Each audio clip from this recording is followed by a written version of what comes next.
So matka చూడడం జరిగింది. నిజ జీవితంలో మట్కా ఆడి 3,000 ప్రాఫిట్ వచ్చింది, 30,000 లాస్ వచ్చింది. నిజంగా నవ్వుతా ఉన్నా. సో దాని తర్వాత ఏమైంది అని అంటే మట్కా మూవీ చూసి నేనే ఆడి సంపాదిద్దాం అనుకున్నా. తీరా చూసిన తర్వాత అర్థమైంది అబ్బో మట్కా ఆడితే ఉన్నాయి పోతాయి ఉంచుకుని పోతాయి అని చెప్పేసి.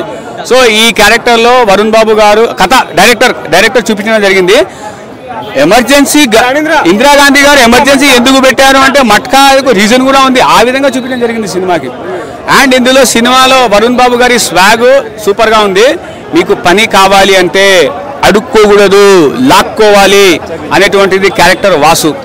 ఎప్పుడైతే మీరు ఎదుగుతారో మీకు అడ్డమైన చేతులు వస్తాయి, గుద్దలో కానీ ఆడైనా కానీ దాన్ని కట్ చేయకపోతే అవాంతరాలు వస్తాయి అనేటువంటి బిఫోర్ ద ఇంటర్వెల్ సీన్, ఆ సీన్ లేకపోతే మళ్ళీ సినిమాకి అర్థమే లేదు. ఆ విధంగా ఫస్ట్ హాఫ్ ఇయ్యాడు, ఎక్కడ కూడా ల్యాగ్ లేదు. Performance next level, swag Varun Tej swag. నేను అనుకున్నా ట్రైలర్ చూసి ఈయనే కానీ కరెక్ట్గా ఇచ్చాడు. ఆ స్వాగ్ లేకపోతే మళ్ళీ కథ అడ్డమైపోయింది. న్యాయం చేశాడు డైరెక్టర్, చేసేసాడు. ఎందుకంటే ఇక్కడ ఏం జరిగిందంటే డైరెక్టర్ యొక్క కథలో ఎవరు పుల్ల పెట్టలేదేమో, అర్థమైందా? డైరెక్టర్ కథలో ఎవరు పుల్ల పెట్టలేదు కాబట్టి డైరెక్టర్ కరెక్ట్గా తీశాడు. రైటర్ కూడా డైలాగులు కూడా బాగానే రాశాడు. ఒక డైలాగ్ ఉంటుంది చిన్నది, అరే ఈ బొగ్గు వ్యాపారం మనగా సాగకపోతే ఆ బొగ్గుల పైన షీకులు అమ్ముకోవాల్సి వస్తుంది అని అంటాడు. సో ఆ డైలీ రొటీన్ లైఫ్లో జరిగేటువంటి కాన్వర్జేషన్లతో అద్భుతంగా రాశాడు డైరెక్టర్.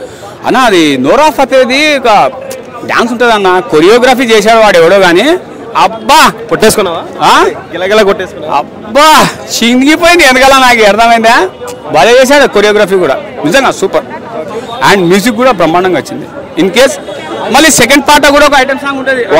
ఒక్క ముక్కలో రివ్యూ అంటే చెప్పయ్యా, ఒక్క ముక్కలో రివ్యూ అంటే చెప్పు. ఒకటే ముక్కలో ఓకేనా? సో ముక్క పడితే జోకర్ అవుతుంది కదా.